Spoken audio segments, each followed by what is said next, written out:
नमस्कार, good evening. आप सभी का स्वागत करते हैं जस्ट हिंदी में। मैं हूं आपके साथ गीत उदय सैनी और वक्त तो चला है प्रोग्राम स्ट्रेट टॉक का। लड़कियों की शादी की उम्र की आज बात हम स्ट्रेट टॉक में करने वाले हैं। और लड़कियों की शादी की उम्र ये जो एक ऐसा मसला है, पिछले साल भी जो प्रधानमंत्री नरेंद्र मोदी ने हालांकि एक जिस्ट दे दी थी कि एक जल्द ही प्रस्ताव इसको लेकर जो है पेश किया जाएगा, तो वो समय आ चुका है। चर्चाएं आज लड़कियों की शादी की उम्र जो कि 18 साल से बढ़ाकर 21 साल तक करने के प्रस्ताव पर कैबिनेट की मुहर लगी है। अब इसे कानूनी शक्ल देने के लिए मौजूदा कानून में ही अब अमेंडमेंट किए जाएंगे, संशोधन इसमें किया जाएगा और इसके लिए केंद्र सरकार संसद में प्रस्ताव जो है वो पेश करेगी। और अभी देश में लड़कियों की शादी की उम्र 18 साल है, लड़कों की 21 साल। और इसे लेकर पीएम नरेंद्र मोदी ने, जैसा मैंने जिक्र किया, पिछले साल 15 अगस्त के अवसर पर भी विचार अपने रखे थे और उस वक्त लाल किले की प्राचीर से कहा गया था कि बेटियों को मैल न्यूट्रिशन यानी कि कुपोषण से बचाने के लिए जरूरी है कि उनकी शादी उचित समय पर हो जाए। सरकार बाल विवाह निषेध कानून, स्पेशल मैरिज एक्ट और हिंदू मैरिज एक्ट में संशोधन करेगी। और अगर ये कानून लागू हुआ तो डेफिनेटली ये सभी धर्मों और सभी वर्गों में ही लड़कियों के विवाह की जो एक मिनिमम एज है, जो एक न्यूनतम उम्र है, वो बदल जाएगी। लड़कियों की शादी की उम्र बढ़ाने को लेकर विचार के लिए सरकार ने जून 2020 में जया जेटली की अध्यक्षता में एक टास्क फोर्स का गठन किया था। और टास्क फोर्स ने पिछले साल दिसंबर में अपनी एक रिपोर्ट नीति आयोग को सौंपी थी। और इस रिपोर्ट में टास्क फोर्स ने लड़कियों की शादी उम्र को बढ़ाकर 21 साल करने की एक सिफारिश की थी और साथ ही साथ इसके साथ ये भी जोड़ दिया था कि इसे समान रूप से पूरे देश में सभी वर्गों पर लागू किया जाना चाहिए। यहां पर आपको बता दें कि टास्क फोर्स में 10 सदस्य थे और इन्होंने कानूनी विशेषज्ञों, नागरिक संगठनों के नेताओं और महिला प्रतिनिधियों से बातचीत कर एक रिपोर्ट भी तैयार की थी। यहां को यह भी बता दें कि लड़कियों की मिनिमम एज में आखिरी बार परिवर्तन जो किया गया था वो 1978 में किया गया। फिर शारदा एक्ट 1929 में परिवर्तन कर उम्र जो है वो लड़कियों की 15 से 18 कर दी गई थी। और अब काफी लंबे वक्त के बाद ये परिवर्तन सामने आया है। आज देश में चर्चा इसी को लेकर हो रही है। एक तरफ लड़कियों से जो है वो ज्यादा से ज्यादा ग्राउंड लेवल पर बातचीत करके उनसे विचार जानने की कोशिश की जा रही कि ये जो परिवर्तन है उसे आप किस तरीके से देखते हैं। आज के प्रोग्राम स्ट्रेट टॉक में ये विषय जिस पर आज हम इसी फैसले की बात करेंगे, इस फैसले को किस नजरिए से देखा जाना चाहिए और भारत में लड़कियों की शादी की मुख्य वजह जो है वो आखिर है क्या।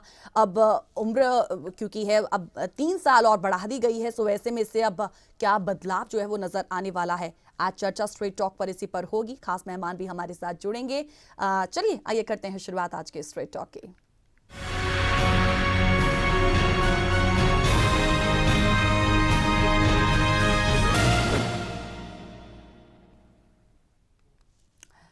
भारत में कम उम्र में विवाह कई गहरे सामाजिक मानदंडों का परिणाम है, जैसे कि ये विश्वास है कि महिलाओं के सम्मान की रक्षा या फिर यौन हिंसा से उसकी सुरक्षा तभी होगी यदि वो विवाहित है।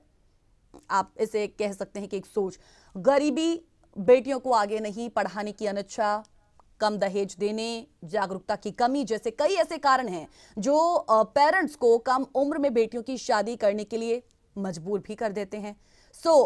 यहाँ पर इससे पहले कि हम इस चर्चा को आगे बढ़ाएं, मैं उस टास्क फोर्स का सबसे पहले एक जिक्र कर देना चाहती हूं अपने व्यूअर्स के लिए। ये जो समिति है इसने शादी की उम्र 21 साल करने का सुझाव देश भर के 16 यूनिवर्सिटीज के युवाओं के फीडबैक के आधार पर दिया है और 15 एनजीओ को देश के दूर दराज इलाकों और हाशिए पर रहने वाले समुदाय के युवाओं तक पहुंचने के काम में लगाया गया था। टास्क फोर्स के सदस्यों ने बताया था कि सभी धर्मों से ही संबंधित रखने वाले युवाओं से फीडबैक लिया गया है, जिसमें ग्रामीण, शहरी क्षेत्र के युवा बराबर संख्या में शामिल रहे। फिर इस रिपोर्ट में कहा गया कि शादी में देरी का परिवारों, महिलाओं, बच्चों, समाज, इन सब के लिए एक पॉजिटिव, एक सकारात्मक आर्थिक और सामाजिक प्रभाव पड़ता है। शादी की उम्र बढ़ाने से महिलाओं की सेहत पर भी सकारात्मक असर पड़ेगा। और इस रिपोर्ट में यह सुझाव दिया गया है कि शादी की उम्र को बढ़ाकर 18 से 21 किया जाए, लेकिन एक चरणबद्ध तरीके से। और इसका मतलब यह है कि राज्यों को पूरी आजादी, समय दिया जाए जिससे वो जमीनी तौर पर काम कर सके, क्योंकि इस कानून को एक रात में लागू नहीं किया जा सकता। सो समिति ने सुझाव दिया कि सरकार लड़कियों के लिए स्कूल और कॉलेज की संख्या बढ़ा दे और दूर दराज के इलाकों में लड़कियों के स्कूल तक पहुंचने की भी व्यवस्था करे। फिर लड़कियों को स्किल बिजनेस ट्रेनिंग के साथ साथ सेक्स एजुकेशन देने का भी सुझाव दिया गया और इस रिपोर्ट में शादी की उम्र बढ़ाने को लेकर जागरूकता अभियान चलाने को भी कहा गया था।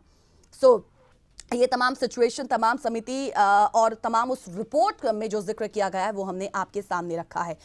ये एक बेहतर फैसला और आज इसकी चर्चा है पूरे देश में और इस फैसले का स्वागत किया जाना चाहिए, ये स्वागत योग्य है। चलिए अब इस चर्चा को आगे बढ़ाते हैं और इस चर्चा में शामिल होने के लिए आज मेरे साथ बहुत ही खास मेहमान, सोशल एजुकेटर और सोशल एक्टिविस्ट श्रीमती सुनीता धारीवाल जी हमारे साथ इस वक्त मौजूद हैं। आइए उनका स्वागत करते हैं। मैम, बहुत बहुत स्वागत है आपका प्रोग्राम स्ट्रीट टॉक में। शुक्रिया गीत, थैंक यू सो मच। कैसे हैं मैम आप? मैं बिल्कुल अच्छी हूँ, बिल्कुल सही। चलिए मैम, एक बेहतर फैसला आपके संज्ञान में भी आया है और आप इस फैसले को, सबसे पहले मैं आपसे यही टेक लेना चाहूंगी कि इस फैसले को आप किस तरीके से देखती हैं? इस फैसले का स्वागत किया जाना चाहिए? जी गीत, ये बिल्कुल सही है कि ये स्वागत योग्य कदम है और हम इससे प्रसन्न हैं और इससे समाज में बहुत चीजें हैं जो बदलेंगी, जो अभी जिनका हम आभास भी नहीं कर पा रहे हैं। समाज में बहुत सारा कुछ जो है वो बदलाव और भी आएगा और निश्चित रूप से महिलाओं के लिए, बेटियों के लिए एक सकारात्मक माहौल तैयार होगा। सुनीता जी, मैं आपसे जानना चाहूंगी कि 18 से 21 साल, 3 साल और बढ़ा दिए गए हैं। हालांकि आज चर्चाएं पूरे देश में इसको लेकर हो रही हैं, आप भी जरूर आप ये देख रहे होंगे, आपने भी ये नोटिस किया होगा कि 3 साल ये जो बढ़ाए गए हैं, अब उसके इफेक्ट्स, अच्छे इफेक्ट्स और बुरे इफेक्ट्स, इन दोनों को ही आंकने की आज कोशिश की जा रही है। आप क्या महसूस करते हैं कि ये जो बदलाव आएगा वो किस तरीके का होगा? अच्छा होगा, बुरा होगा? एडवांटेजेस, डिसएडवांटेजेस आप किस तरीके से देखते हैं? मैं ये मानती हूँ कि ये बदलाव, अगर कानून किसी बदलाव को लेकर आता है जी, तो उसके पीछे उसकी मंशा ये होती है क्योंकि जो सरकार है या कानून है समाज की किसी भी व्यवस्था में तब इंटरवीन करता है जब बहुत ज्यादा जरूरी होता है कि उसे बहुत जरूरी लगे और फिर हम उस पर इंटरवीन करते हैं ताकि समाज का अब एक स्वरूप थोड़ा सा बदल जाए। अब बाल विवाह जो है वो तो बहुत सदियों से हमारे देश में रहा है ना। अगर 29 में कानूनन रूप से 1929 में कानूनन रूप से 15 साल की उम्र करनी पड़ी, इसका मतलब कानून ने दखल अंदाजी की समाज की उस व्यवस्था पे जो उस समय के हिसाब से बिल्कुल सही नहीं थी, है ना। बच्चों की, छोटी छोटी बच्चियों की शादी कर देते थे, गोदी में बच्चियां होती थी, कई बार उनकी भी शादी कर देते थे। और कुछ जगह जो है वो ऐसी ऐसी प्रावधान सामाजिक हुआ करते थे कि छोटी बच्ची के वजन के तोल का सोना जो है दहेज में देना होता था। तो वो सोना कम से कम जाए वो छोटी से छोटी बच्ची, ताकि तोल छोटा बने, उसके लिए भी बच्ची की शादी कर दिया करते थे। ये पूरे भारत में अलग अलग, अगर हम देखेंगे एंटायर इंडिया में अलग अलग तरीके से कहीं ना कहीं वो दहेज की प्रथा जो है वो व्याप्त रही है। और इस समस्या को यदि हम देखेंगे तो इसके पीछे हमें पितृसत्तात्मक जो हमारी सामाजिक व्यवस्था ना, हमें उसको समझना पड़ेगा। सामाजिक व्यवस्था को हम इस तरह से समझ सकते हैं कि दो ही व्यवस्था है, या तो पितृसत्तात्मक है या फिर मातृसत्तात्मक सत्ता है। यही तो जब से हमारा मतलब समाज का उदय होने लगा, जब इंसान जंगलों से समाज में परिवर्तित होने लगा, इकट्ठा होने लगा, तो दो ही तरह की तो समाज है पूरे विश्व में। या तो फिर वो पितृसत्ता और मातृसत्ता का मतलब क्या कि एक इंडिविजुअल जो है वो बच्चे पैदा तो करेगा और उन बच्चों की जिम्मेदारी किससे दी जाएगी, और जिसे बच्चों की जिम्मेदारी दी जाएगी उसी को सारे अधिकार, उसी को सारे रिसोर्सेज और उसी को ही सारे के सारे फैसले करने का हक, जो मालिकाना हक है परिवार का। पहले तो मतलब बच्चा मेरी प्रॉपर्टी, वुमेन मेरी प्रॉपर्टी, वो उसमें माना जाता था, तो उसको दिया। अब जहां पर पितृसत्ता समाज है वहां पर जो पिता है उसको जिम्मेदारी दी गई कि वो अपने बच्चों को पालन पोषण करेगा, बच्चे का पालन पोषण इसी की जिम्मेदारी है और उसी करके उसको जो जमीन, दुकान, मकान, सबका रिसोर्सेज उसी को दिए गए उसकी पालना करने के लिए। इसी तरह से मातृसत्ता में है कि वहां पर महिला अगर हेड ऑफ द फैमिली है तो वो सारी प्रॉपर्टी के हक, सारे संसाधनों के हक वो महिला को दिए गए ताकि वो बच्चों का पालन पोषण कर सके। ये दोनों सत्ता बनती हैं, बनाई गई है ये व्यवस्था कि उस समाज में, उस कबीले में, उस परिवार में पैदा होने वाली जो संतान है उसका रक्षण, उसका पोषण कौन करेगा, क्योंकि संतान उत्पत्ति होगी तभी तो कोई ना कोई कबीला या कोई ना कोई संस्कृति है वो जिंदा रहेगी, कोई समाज वो है जिंदा रहेगा। अगर वहां प्रोडक्शन ही नहीं है तो समाज स्वतः खत्म हो जाएगा। तो समाज को बनाए रखने के लिए, और प्रकृति का तो वैसे भी नियम है, प्रकृति तो इतना ज्यादा स्ट्रांगली रिप्रोडक्शन पे बल देती है कि वो आप उस सर्कल में, आपको उस चक्र में प्रकृति रखती है।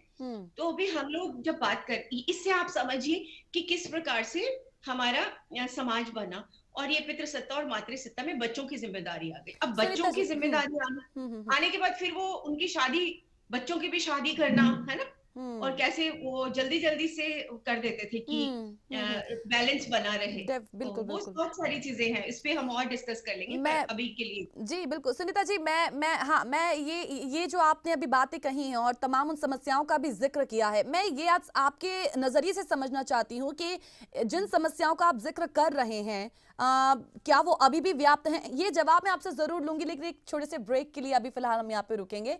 एक छोटे से ब्रेक के लिए यहाँ पे रुकते हैं, जो लौटेंगे स्ट्रेट टॉक में।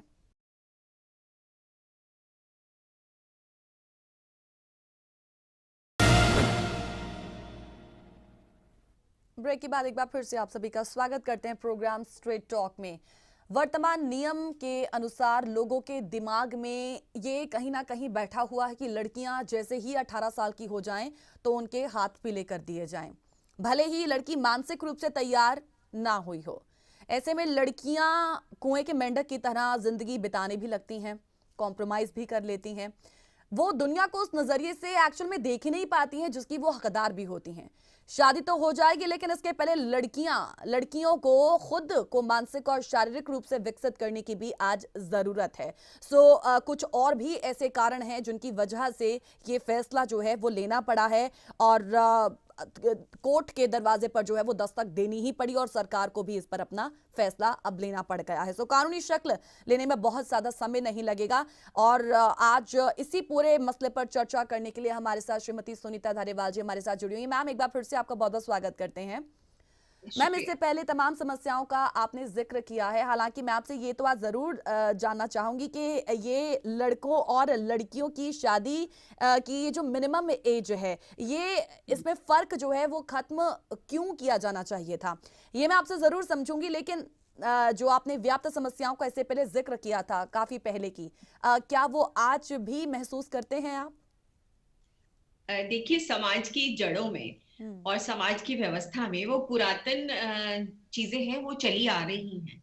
ऐसा नहीं है कि पूरी तरह से वो खत्म हो गई, कई बार रूप बदल कर भी आती है। समाज अपने आप की शेप लेता है अलग अलग तरीके से, वो समाज अपने अनुसार बदलता भी है। कुछ चीजें जो है हम लोग बदलना नहीं चाहते और बदलना नहीं चाह रहे होते, और इस पे हम एक और बहुत बड़ी चर्चा कर सकते हैं, क्या चीजें बदल गई क्या नहीं बदली। लेकिन हम आज के इस मुद्दे पर आ जाते हैं कि जैसे मैंने आपको बताया कि मानव श्रम शक्ति, मतलब जितने सारे संसाधन और शक्ति, मनुष्य भी तो शक्ति है ना, मनुष्य भी पावर है, श्रम शक्ति है। तो एक व्यक्ति के पास जो भी लोग हैं वो भी उसकी शक्ति है, जो हेड ऑफ द फैमिली है, और जो साधन संसाधन है वो भी उसकी शक्ति है ना। अभी ये है कि लड़कियों की अभी हमें उम्र 21 साल करने की जरूरत क्यों पड़ी, हम इस पर आते हैं। देखिए, पहले 15 साल की, तो 15 साल के बाद लड़कियों की शादी होने लगी, फिर उसके बाद फिर हमने 18 साल कर दी। 18 साल के बाद दिमाग में आने लगा कि नहीं, 18 साल से पहले नहीं शादी करनी है। तो कम से कम, नहीं तो हमें जेल हो जाएगी, नहीं तो हम लोग हमें मुश्किलों का सामना करना पड़ेगा। तो मेंटली ये हो गया कि चलो अब 18 की होगी, इसको जाने देते हैं, इसकी शादी कर देते हैं। ये सब हुआ। अब 21 पे होगा, है ना। जब 18 पे हुआ तब भी बहुत बवाल था, जब 15 पे हुआ था तब भी बड़ा बवाल था, क्योंकि समाज को अपनी एक व्यवस्था को बदलना है। हाँ, वो मेंटली तैयार है कि 15 साल होते ही मुझे ये दूसरे घर में जाना चाहिए। देखिए, हमेशा जो प्रकृति है और समाज दोनों का संतुलन बड़ा मुश्किल बनता है ना। प्रकृति जो है वो कहती है कि जब लड़की को मासिक धर्म जिस दिन शुरू हो जाता है, वो प्रकृति ने उसको मां बनने के लिए तैयार कर दिया, या पुरुष लड़के को जब वीर्य उत्पन्न होने लगता है तो वो एक पिता बनने के लिए वो तैयार है। तैयार हो गया। लेकिन और पहले यदि हम बात करें, अगर हम पहले समाज की, पुराने समाज की बात करें, वहां पर एक हेड ऑफ द फैमिली है, उसके पास सारे रिसोर्सेज हैं, उसने सारी देखभाल करनी है और उसकी रिप्रोडक्शन परिवार में, समाज में कैसे हो रहा है उसकी भी जिम्मेदारी है। जब उस समय के अंदर लड़का या लड़की को कोई जिम्मेदारी नहीं है स्वयं की, और जिम्मेदारी परिवार के द्वारा ली जा रही है, कबीले के द्वारा ली जा रही है, उसकी व्यक्तिगत इंडिविजुअल कोई रिस्पॉन्सिबिलिटी किसी कोई चीज को लेकर नहीं है, अपने भोजन तक को लेकर नहीं है, तो ऐसे में वो जो अगर वहां पर रिप्रोडक्शन होता है तो सही है, वो हो रहा है, वो पल रहे हैं अपने आप।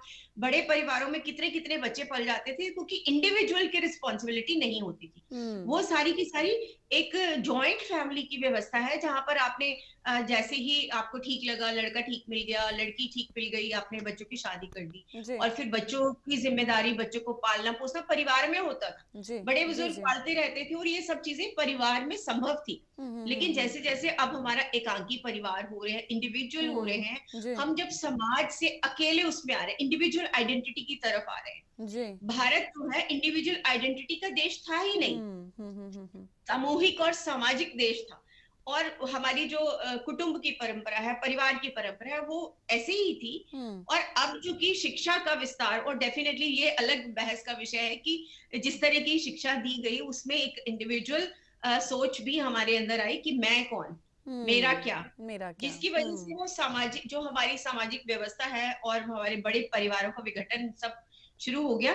लेकिन अब हम बात इसी पर आते हैं कि आज जब हमने 21 वर्ष लड़की की आयु कर दी, देखिए इसमें एक बहुत अच्छी चीज मैं आपको ये भी बताना चाहती हूँ कि जब होता क्या है कि जो समाज है ना बाकी चीजों पर नियंत्रण करता है, लेकिन समाज हमारे यौन व्यवहार पर भी नियंत्रण करता है, जिसपे हम चर्चा नहीं करते।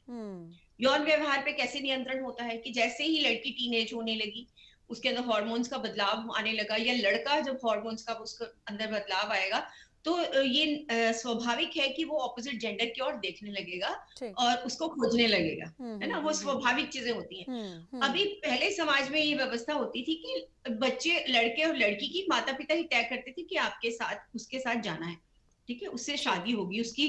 लड़की के कई बार तो एडोलेसेंट होने से पहले ही 1 रुपया दे दिया, या वो सेटिंग कर दिया कि भाई वहां शादी होनी। तो उससे क्या होता था कि यौन व्यवहार पर नियंत्रण है कि जैसे उसके मन में आएगा कि मुझे अब ऐसी कोई शारीरिक आवश्यकता है, तो उसको बता दिया जाएगा कि ये वो लड़का आपके लिए। तो वो she start dreaming about that guy, वो उसके बारे में सोचना, और उसके लिए मेंटली वो प्रिपेयर होने लगती थी कि हाँ उसके पास जाना है, मैं वहां जाऊं। उससे एक नियंत्रण हो गया कि she is not looking here and there, किसी में, किसी भी लड़के में अपने आप के उस डिजायर को नहीं खोजा जा रहा। और इसी तरह से लड़के में भी था कि लड़के को अगर उसको पता है कि उसके लिए है, खोज कहाँ होती है कि मुझे पता ही नहीं कौन है, तो वो सोचता है मिल जाए, कैसे भी मिले, कहीं से भी मिले, तो वो फिर उस तरीके से चीजें खोजते हैं। तो एक तो ये कारण होता है कि यौन व्यवहार पर नियंत्रण हुआ, आपने कर दिया। और जैसे ही वो लड़के या लड़की, और जरूरी यही होता था कि शादी अगर कर भी दी है तो उसके बाद जिसको गौना, या फिर हम उसको अपने भाषा में हम उसको बोलते हैं कि हाँ, तो फिर वो उसको जब मासिक धर्म लड़की को हो जाता था, फिर उसको उस परिवार में भेज दिया जाता था, और फिर वो आगे का जो रिप्रोडक्शन का सिलसिला है वो इसी तरह से।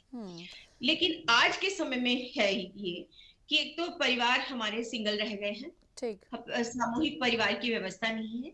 आज लड़का लड़की शादी आज होती है, अगले दिन वो सोचते हैं कि हम इंडिपेंडेंटली माँ बाप की जमीन, दुकान, मकान का बंटवारा भी कर लें और अलग से गृहस्थी बनाए, और हमारी गृहस्थी में किसी का कोई नियंत्रण ना हो, और हम लोग इंडिविजुअली अपनी लाइफ को जिए, ठीक है। तो वो अपने परिवार से उसकी रहने के तौर तरीके भी सीखना नहीं चाहते हैं, उनके लिए अपना ही सपनों का एक संसार है, वो उसके अकॉर्डिंग भी जी सकते हैं, क्योंकि उन्हें सपने देखने का समय मिला है। क्योंकि पहले अगर 12-13 साल के बच्चे को कर दिया, उसने क्या सपने देखे, उसको तो जैसे बताया गया वैसे ही। बिल्कुल। छोटी उम्र में जब आप किसी दूसरे परिवार में चले जाते हैं, तो दूसरे परिवार के जो बड़े बुजुर्ग हैं वो आपको सिखाते समझाते हैं, और मोस्टली लड़कियों को तो उसकी सास ने सिखाया है कैसे जीना, रहना, कैसे क्या करना है, तो वो वहां सीखते थे। तो छोटी उम्र में दूसरे परिवार में जाकर के उनके साथ मोह भी पैदा होता था, जिम्मेदारी का एहसास भी होता था, सारी चीजें वहां होती थी। लेकिन जब अब एक मैच्योर माइंड के साथ जब शादियां होती हैं, तो उनके तब तक अपनी थॉट विकसित हो चुकी होती है, तब तक उनके सपने विकसित हो चुके होते हैं, उनने तौर तरीके अपने लिए सोच लिए होते हैं। तो ऐसे में जब इतना मैच्योरिटी के साथ जब कोई शादी होती है, तो फिर वो किसी के नियंत्रण और किसी के बंधन में रह करके अपनी सुनीता शादी जी, को क्या नहीं मैं यहाँ पर निभाएगी। फिर ये समझूं कि अभी तक ये जो फर्क था दोनों की एज में, वो इसलिए था क्योंकि स्त्रियों की मेच्योरिटी को कम माना गया था, कम आंका गया था? मुझे ये लगता है कि स्त्रियों की मेच्योरिटी को कभी किसी ने कम नहीं आंका। हम्म। स्त्रियां हमेशा ही, हर समाज को पता है कि स्त्रियां मानसिक रूप से जल्दी मैच्योर होती हैं पुरुषों के comparatively, that is a fact. ज्यादा जल्दी मैच्योर होती जी हैं। जी। अब जब बहुत कम ऐसे लड़के होंगे जो आपको वुमेन के इक्वली आपको उतना इंटेलेक्ट उनमें मिलेगा। हाँ। जो पुरुष है वो अपने अनुभवों से, अपने जिम्मेदारियों से सीखता है, उसका ब्रेन वैसे विकसित होता है। जी। और जो समझ होती है, क्योंकि देखिए स्त्रियों की एक तो एज भी कम, स्त्रियों का रिप्रोडक्शन चीजें कम, वो प्रकृति में बिल्कुल अलग तरीके से बनी है। हम्म। तो मेच्योरिटी हमेशा लड़कियों में ज्यादा होती है और लड़कों हम्म। में कम हुई। हम्म। अब इसको बैलेंस करने के लिए लड़का आपको ज्यादा उम्र का चाहिए और लड़की आपको कम, ताकि उनका जो मेंटल इक्वालिटी है, मेंटल हेल्थ की, या उसका जो सक्षम जितनी हो, जो उसके हम्म। मानसिक रूप से वो मेच्योर है, जी। उसकी मानसिक मेच्योरिटी और उसकी शारीरिक मेच्योरिटी, उनको मैच कर दिया जाता था। और लड़के हमेशा हमेशा लड़कियों से बड़े ही हुआ करते हाँ। थे। तो इसलिए ये कहना कि लड़कियां कम थी तो इस नहीं, ऐसा नहीं था, हम्म। लड़कियां मैच्योर थी। हम्म। वो कहते थे ये लड़की मैच्योर है, संभाल लेगी। वो लड़का हम्म। बेशक अभी उसमें बचपना है, पर हम्म। लड़की मैच्योर है। वो उम्र हाँ। के होते हुए भी उनमें हाँ। बचपना था। हम्म। लड़कियों में कम उम्र में भी, लड़कियों में हम्म। जिसमें परिपक्वता थी, वो लड़कियों में हमेशा से रही है और हम्म। आज भी है। हम्म। तो ये था। तो इस तरीके से अब, लेकिन मुझे आज के समय में जो हम लोग केसेस देखते हैं, वो ये सब चीजें हैं। देखिए, जब अब हम लोग का पूरी उस व्यवस्था तो खत्म हो गई जो ठीक। पहले थी ना। ठीक। अभी हम हाँ। अकेले रहते हैं, हमारे बच्चे हमारे साथ बड़े हो रहे हैं, और जैसे वो बड़े हो रहे हैं उनके पास ओपन एक्सेस है सारी चीजों का। हम्म। अब तो इंटरनेट ने बच्चों के हाथ में मोबाइल्स आए हैं, तो एक छोटा सा बच्चा जो स्कूल जाता है 12-13 साल, इंटरनेट एक्सेस करता है, तो वो ऐसी ऐसी बहुत सारी चीजों को एक्सेस करता है जो उसको नहीं करनी नहीं चाहिए करनी थी। चाहिए। हम्म। अभी जो हमारे पास, जैसे मैंने आपको बताया कि वो केसेस ये हैं कि हम्म। कम उम्र में शारीरिक संबंध स्थापित होना, हम्म। और कम उम्र में रन अवे के बहुत ज्यादा केस हैं। हम्म। ठीक है, एडोलेसेंट एज में किसी के साथ उनका अट्रैक्शन हुआ, ठीक। और फिर उसके हम्म। बाद वो सिर्फ 18 साल की वेट कर रहे हैं, जिस दिन हाँ। 18 का हो गया उस दिन आज, शादी, अगले दिन हाँ। भागेंगे, भागेंगे। अगले दिन हम्म। शादी करेंगे, हाँ। अगले दिन शादी करेंगे। अभी ठीक। कुछ ऐसे केसेस आए जिसमें कि मतलब लड़की जो है वो अभी 15 या 16 साल की है, और जी। पुरुष जो है वो 55-56 साल का है, उसके साथ उसका रिलेशन है, पड़ोस के साथ रिलेशन हो गया, hmm. And she want to marry. Hmm. वो अपनी पत्नी को तलाक देने को तैयार है, वो हम्म। 18 साल की एज का इंतजार है। ठीक है। और हम्म। ऐसे बहुत सारी चीजें जो हैं वो हो रही हैं, जो बच्चों को तो नहीं पता लगता हम्म। कि वो उस हार्मोन्स। देखिए, इस बारे में ना मैं गीत बिल्कुल स्पष्ट रूप से समझती हूँ और लोगों को भी समझाना चाहती हूँ। हम्म। जो हमारी प्रकृति है ना, प्रकृति का तो एकमात्र उद्देश्य रिप्रोडक्शन है। हम्म। वो तो अपनी पुनरावृत्ति चाहती है। चाहती है। तो इस हम्म। राइट चाहती है, राइट राइट। जैसे ही वो मेच्योर हो जाते हैं ना, हम्म। तो वो उनको, जो हम जिसे हार्मोन्स का बदलाव कहते हैं, जी वो जी। जब आकर्षण होता है जी। स्त्री और पुरुष में, वो जी। इतना गहन है कि हाँ। प्रकृति ने उनके भीतर, जब वो व्यवस्था, जब somebody is attracted to someone, वो उससे, जी। जिसकी जो लोग फिल्मी श्रेणी में जिसको हम प्यार कहते हैं, जिस ठीक। फलां के साथ प्यार हो गया, ठीक है। ठीक है। वो क्या है, वो प्रकृति की ड्राइव है कि हम्म। प्रकृति दोनों के माइंड को रिप्रोडक्शन की तरफ लेकर जाएगी। प्रकृति का हम्म। तो एक ही मात्र लक्ष्य है। हम्म। जब वो रिप्रोडक्शन की तरफ उनको लेके जा रही है, तो उस स्थिति में उनकी जो बुद्धि का जो एक पार्ट ना हमारा ब्रेन खत्म कर देता है, वो है लॉजिकल थिंकिंग वाला। हम्म। शंका करने की जो गुंजाइश है, वो केमिकल ही बनना बंद हो जाता है। ठीक ठीक। तो वो दोनों एक दूसरे के प्रति शंका ही नहीं कर पाते, हम्म। और फाइनली हो जाते हैं, दे वेंट इनटू रिप्रोडक्शन, दे उसमें रिप्रोडक्शन में जाते हैं। जी। प्रकृति ने अपना काम कर दिया। हाँ। अगर आपके अंदर ये सोच पैदा कर दी होती, तो कोई भी उस एक्टिविटी में ही नहीं जाता हम्म। और रिप्रोडक्शन नहीं होती। तो वो एक प्राकृतिक चीज है ये एक जिससे हो रहा साइकिल था। है जिसको चलना जरूरी है। ठीक चलना है। जरूरी है, हाँ। लेकिन समाज के साथ संतुलन बनाना, वो भी प्रकृति के तो साथ जरूरी है। संतुलन बनाना, हाँ। हमारे लिए आज आज भी। भी वो चुनौती है। ठीक। अब 21 साल की, देखिए 18 साल में, ठीक है। जैसे मैंने आपको सुनीता बोला, जी, यहाँ पर एक छोटे से ब्रेक के लिए मैं यहाँ पे रुकूंगी, इस चर्चा को हम आगे बढ़ाएंगे। बड़ा इंटरेस्टिंग अब दिलचस्प बात जो है वो शुरू हो रही है। छोटे से ब्रेक के लिए यहाँ पे रुकते हैं, जल्द लौटते हैं स्ट्रेट टॉक में।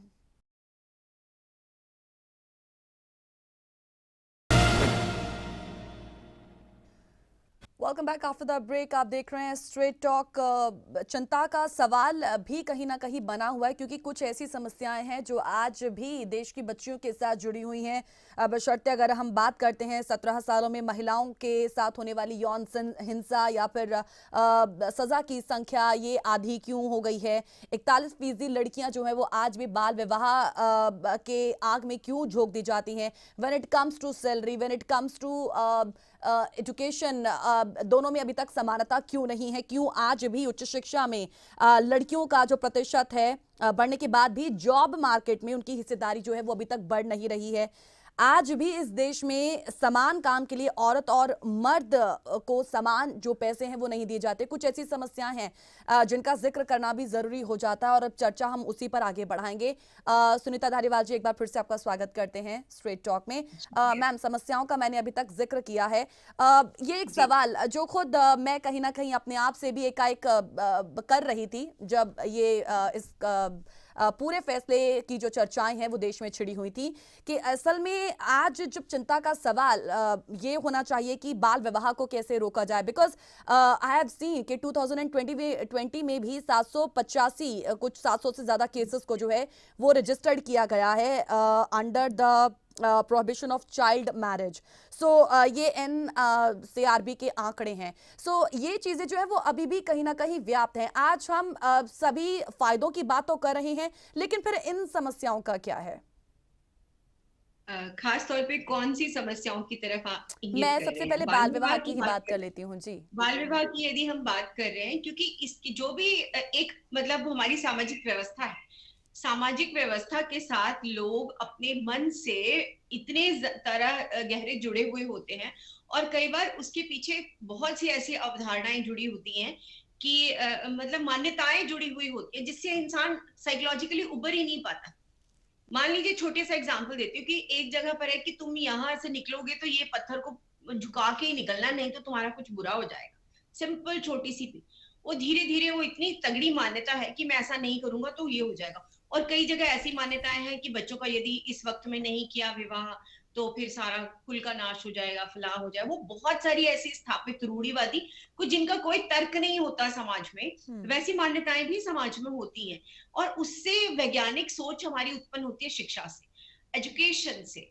और एजुकेशन जब तक हमारी मतलब जागरूक करने वाली शिक्षा नहीं है, खुद को परिवर्तित करने वाली शिक्षा हम उनको नहीं एक्सेस कर पा रहे हैं, नहीं पहुंच पा रहे हैं, तो उसमें कहीं ना कहीं हमारी ही तो गलती है कि हम वो बदलाव लाने में सक्षम नहीं हो रहे हैं। समाज में बहुत कुछ बदला है, लेकिन अभी भी वो चीजें जारी हैं और उसे अपनी प्रेस्टीज का इश्यू माना जा रहा है कि अगर मैंने लड़की की बाल विवाह कर दिया तो मैंने तो सरकार की भी ऐसी तैसी कर दी ना। वो हमारी परंपराओं में सरकार कौन होती है रोकने वाली? बहुत सारी शादी विवाह जो है वो तो ऐसे भी होंगे कि मेरा यहाँ दबदबा है। आज तक हमारी पूरे परिवार में आज तक बाल विवाह होते आए हैं और ये तो मतलब एक हमारी पुरानी व्यवस्था है। हमारी पुरानी व्यवस्था को कैसे कोई चुनौती दे सकता है? कानून इसमें क्या होता है, सरकार इसमें क्या होती है? तो वो क्या है? वो उसकी अपनी मान्यताओं के प्रति ब्रेन की दृढ़ स्थिति है कि नहीं, मैं अपनी कुल को, मैं अपनी संस्कृति को जीवित रखूंगा। अब संस्कृति को जीवित रखने के लिए तो औरतों को जिंदा तक जलाया गया, ठीक है। और जैसे पहले हम लोग होता था। और देखिए, अलग अलग बहुत सारी समाज में अलग अलग तरीके की चीजें व्याप्त हैं, है ना।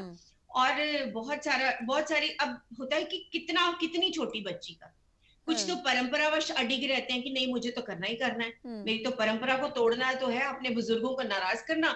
और अगर अपने बुजुर्गों को नाराज करना है और फिर अपने कुल का नाक कटवाना है तो फिर हमें सरकार से डर जाएंगे। बहुत सारे केसेस तो ये भी होते हैं। तो वो एक कबीलाई जो मानसिकता होती है ना हमारी, कि अपनी पहचान को औरों से अलग रखना, पहचान को बनाए रखना, वो फिर उन सारी परंपराओं को निभाते हैं जो उन्होंने सदियों से उनके बुजुर्गों ने किया है। वो ये होता है। जहां तक कि आज बाल विवाह में, और कुछ बाल विवाह ऐसे भी होते हैं आजकल जो मैंने देखा, जिनको बाल विवाह की मान लीजिए 200 इसमें जितने भी केसेस हैं उसमें ज्यादा, अगर लड़की 18 साल से कम है वो तो बाल विवाह है। 17 में कर ली तो भी बाल विवाह है ना। और लड़की कोई 13-14 साल में या 15-16 साल में प्रेग्नेंट ही हुई, माँ बाप ने शादी कर दी, वो भी बाल विवाह है। केस दर्ज है उसमें भी, ठीक है। और खुद ही कर ली, खुद ही भाग भगा रहे हैं तो माँ बाप दर्ज करा रहे हैं। तो वो उस तरीके से वो सारे, अब ये कहो कि वो पारंपरिक बाल विवाह है जो होते थे, क्या वो खत्म हो गए? नहीं, अब वो नहीं भी हुए, खत्म नहीं हुए हैं। नहीं उसके हुए। पीछे मैंने आपको कारण बता दिया कि हम्म। वो अपनी संस्कृति की, अपने कल्चर वो की, आगे उसका अपनी निर्वहन करते ट्रेडिशंस रहना की चाहते हैं। रक्षा करने वाली बात है। और ज्यादातर केसेस ये है जहां पर लड़की का संबंध कहीं ना कहीं लड़की ना, मुझे वैसे मेरी ही गलती है कि मैंने ये कहा लड़की का संबंध, लड़के का संबंध किसी लड़की के साथ, हम्म। क्योंकि हम ही तो ऐसी बातों को आगे रखते हैं आगे, ना, हाँ। आगे रखते हैं। मतलब हमें जी। अपनी वोकैबुलरी और उसको चेंज कर लेना चाहिए। सुनीता जी, समाज चाहे कहीं ना, जैसे हाँ, भी मैं हो। ये समझती हूँ कि ये ठीक है, हम हमें सभी समस्याओं को पता है कि क्या होना चाहिए, हमें आज क्या बदलने की जरूरत है, लेकिन कहीं ना कहीं अब देखिए आपके मुंह से भी वो बात निकली, वो कहीं ना कहीं चीज हाँ जो है वो बन बिल्कुल। चुकी है कि हाँ हम शायद इसी बिल्कुल। तरीके से सोचना चाहते हैं। हाँ, है ना? दरअसल क्या है कि जो हमें हमारी ग्रूमिंग है ना, हाँ। हमें बचपन से ही, पैदा होते ही जो हमें सिखाया समझाया जाता है, जी। उसमें पितृसत्ता हमारी नसों में है। अब जैसे हम्म। मान लो, मैं अब छोटा सा एग्जांपल है, जी। आज मैंने ही अपनी गलती को पकड़ा कि मैंने ही कहा, हाँ। है ना? ये क्या है? ये परिणाम है हाँ। उस व्यवस्था का जो जो हमारी चलती रगों आ में रही है। हमें, जिसको हमें सिखा सिखा के, हमारे कानों को, आंखों को दिखा दिखा के हमको बड़ा किया बड़ा गया है। किया गया तो है। कहीं ना कहीं हमारी जो सोच है ना, वो भी हाँ। वहीं जाती है। अब सिंपल है, हाँ। अब हम लोग, शादी अगर किसी की हो जाएगी, है ना, हम्म। शादी में लड़का या लड़की दोनों अलग होते हैं, तो हम्म। हम क्या कहेंगे? पति ने छोड़ दिया। पति ने छोड़ चाहे दिया। वो लड़की ने खुद उसको छोड़ा हो, है ना? लड़की खुद ही नहीं चाहती हो वैसा। ये सिर्फ ये है कि हमने एक वो पितृ, ये सारी पितृसत्ता की बातें हैं कि हमें जो सिखाया समझाया गया। तो हम्म। हमें ये वोकैबुलरी को भी चेंज करने की जरूरत है। और डेफिनेटली। मुझसे ये भारी गलती हुई, I am feeling very embarrassed also. मैंने कई बार, कभी हम लोग खुद मैं नहीं वही कह इस रही बात हूँ, को मैं वही कह रही हूँ, हाँ, सोचते हैं। हाँ बिल्कुल, आप एक सोशल एजुकेटर, एक सोशल एक्टिविस्ट हैं, आपके कई प्रोग्राम्स हम वॉच करते हैं कि आप ऐसे हाँ मसलों को हमेशा उठाते हैं और लोगों के नजरिए को जी जी। समझने की कोशिश करते हैं, एंड वी नो कि आप उन चीजों को बदलना चाहते हैं, लेकिन वही घूम फिर कर सोचा था, एक पेट्रियार्कल सोसाइटी जिस तरीके की इंडिया में हाँ, शुरू से क्योंकि रही है, हम बड़े तो उसी में हुए हैं ना, उसी में हुए हैं हम, हमारी जान, उसी सोच हाँ, के भीतर आई बड़े हुए हैं। अंडरस्टैंड। और हमने अपने ब्रेन को कमांड किया है कि अब हमको बदलना है ना? हाँ। तो यस। उसमें बहुत सारी चीजें करने में हम सक्षम हुए, कुछ चीजें करने में हम भी सक्षम नहीं हुए हैं। हम्म। बहुत सारी चीजें हैं जिसमें मुझे लगता है कि हम लोग तो अभी, हम स्वयं भी सक्षम नहीं हुए होते। जी। तो जी। ये जी। तो है, ऐसा तो होता है। जी, तो अभी हम डेफिनेटली। लोग जहां तक अभी 21 साल लड़की की एज की हम बात करते हैं, जी। जी। जी। 21 साल में ये भी होगा कि उसकी ग्रेजुएशन तो कंप्लीट हो जाएगी कम से कम। हाँ। अब कोई भी माँ बाप जो है लड़की को, मतलब 16-17 साल के बाद स्कूल तो भेजते ही हैं, फिर कॉलेज भेजेंगे या उसको बैठाना है तो कुछ ना कुछ तो उससे करवाएंगे ना, हम्म। खाली तो बैठाएंगे नहीं। तो उनको हम्म। पढ़ने का मौका भी मिलेगा कुछ कि वो अभिभावक उनका तो अभी भी ऐसे उसको, हम देख लेते हैं जो कहते हैं कि ठीक है, 12वीं तक की पढ़ाई ठीक है बच्चियों की, अब इसके आगे क्या हाँ, पढ़ाना, चलिए शादी ही कर दी जाए। वो इसलिए होता है ना क्योंकि वो पितृसत्ता है कि जाकर आपको कमाने की चिंता नहीं है। हाँ। आपको सिर्फ रिप्रोडक्टिव वैल्यूज के लिए आपको, उसको और वैसा समझा गया आपको है। रोटी कपड़ा, देखो क्या लड़का देखते हैं तो क्या देखते हैं हम्म। कि रोटी कपड़ा मकान में सक्षम हो, वो इसकी देखभाल कर लेगा कि नहीं कर लेगा। हम्म। मतलब क्या है कि वो उसकी जिम्मेदारी उठा लेगा कि उठा नहीं। लेगा या जब नहीं। आपकी जिम्मेदारी कोई और उठा ही रहा है, तो फिर आपको सक्षम होने की क्या जरूरत है? आप तो फिर एक डिपेंडेंट होके जा ही सकते हो दूसरी फैमिली में। ठीक है, लेकिन बात आती है कि अब 21 साल में मैं खुद मानती हूँ कि जो लड़कियों की शादी है ना, वो 25 या 26 साल होनी चाहिए। राइट। 21 से भी अच्छा, ज्यादा मैं, सोचती हाँ, हूँ मैं। यहीं पर मेरा आपसे अगला सवाल भी है, जीवन साथी चुनने का। क्या आपको लगता है कि अब लड़कियों की जीवन साथी चुनने की आजादी पर भी कहीं ना कहीं असर इसका होगा? अगर वो होगा तो वो किस तरीके का होगा? इस पर थोड़ा सा प्रकाश डालिएगा। हाँ देखिए, पहले तो मैंने जैसे आपको बताया कि 18 साल होते ही रन अवे के केसेस है कि भाग जाओ, 18 हाँ। की हो गई। हाँ। अब वो 18 से 21 हो जाएगा। हाँ। अब आपको मेंटली मेच्योरिटी और मिलेगी। अगर हाँ। आपका क्रश व्रश है किसी का, वो जड़ लेगा 21 साल तक। तो हाँ। दिमाग ठीक। से वो एक स्थिति होती है कि 2-3 साल वो अवस्था रहेगी ब्रेन की, और हाँ। धीरे धीरे चीजें सामने आ जाएंगी। ठीक। समहाउ, पक्का नहीं कह सकती, लेकिन हाँ, हम्म। 21 साल में आपका ब्रेन थोड़ा और मेच्योर होगा। आप और अच्छा या बुरा सोचने की स्थिति में होंगे, हम्म। तो आप अपने फैसला भी कर सकेंगे। और जहां तक हम्म। जीवन साथी चुनने की बात होती है ना, जी। जीवन साथी चुनने का जो फैसला है, अगर अभी जैसे मैंने आपको बताया कि एक लड़की ने अपने लिए पति चुन लिया कि जो 60 या 70 साल का है, जी। और वो कुछ करने में सक्षम भी नहीं है, ठीक। कुछ कोई उसका व्यापार भी नहीं है, हाँ। तो माँ बाप को क्या करना है? माँ बाप को तो अपनी बेटी को देखना है ना कि इसकी जिम्मेदारी, इसका भार, इसका खर्च, इसके जीवन यापन को कौन देखेगा? या हम्म। तो वो खुद सक्षम है, वो खुद पुरुष को पाल सकती है, तो बढ़िया, अपने फैसले करिए, बहुत अच्छा है।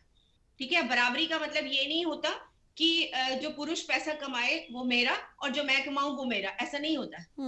आप दोनों हो तो दोनों का होगा। ठीक है, अगर पुरुष सदियों से स्त्री का खर्चा वहन करता आया है और आज आप सक्षम हो तो आप पुरुष का वहन कर लीजिए, बराबरी तो करिए ना। एक लड्डू भी और दो दो भी ऐसे नहीं चलता। जी। तो बराबरी का मतलब ये है कि आप बराबर रहिए। कि जो आज बराबरी के हिस्सेदारी में ये हो रहा है, आप बराबर होना चाहती हैं, सब कुछ होना चाहती हैं, पति की संपत्ति मेरी, पति का हर पैसा मेरा, पति का मुझे फैसला भी नहीं सुनना है, निर्णय भी नहीं लेना है, और मेरा पैसा मेरा, मेरी सारी चीजें मेरी। ठीक है, तो आपको जब सहमति है तो इक्वालिटी होनी चाहिए। फिर तो आप वेस्ट की तरह करो ना, टेबल पे आधे पैसे तेरे आधे मेरे, फिर अपना इंडिविजुअल खर्च करो, फिर दूसरे पे लाइबिलिटी भी क्यों बनते। आप पितृसत्ता वाले सारे सुख भी लेना चाहते हो और उसके बावजूद आप एक मतलब अपने आप को पावरफुल महिला भी कहना चाहते हो, आप उस तरीके की सारे बेनिफिट्स को एंजॉय भी करना चाहते हो। तो मुझे ये लगता है कि लड़कियां सक्षम है और शादी का जो फैसला है बेशक उनका है, अच्छा है या बुरा है, वो जैसे मर्जी फैसला कर सकती है ना। बिल्कुल सुनीता जी, इसके साथ इतने सारे पहलू जुड़े हुए हैं जिस पर बात जो है वो खत्म नहीं होगी, चर्चा जो है वो खत्म नहीं होगी।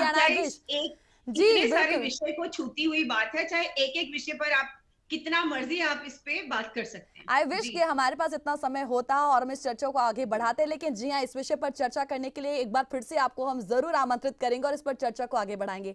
समय देने के लिए सुनीता जी बहुत बहुत शुक्रिया, चर्चा में शामिल होने के लिए आपका बहुत बहुत शुक्रिया। Thank you so much.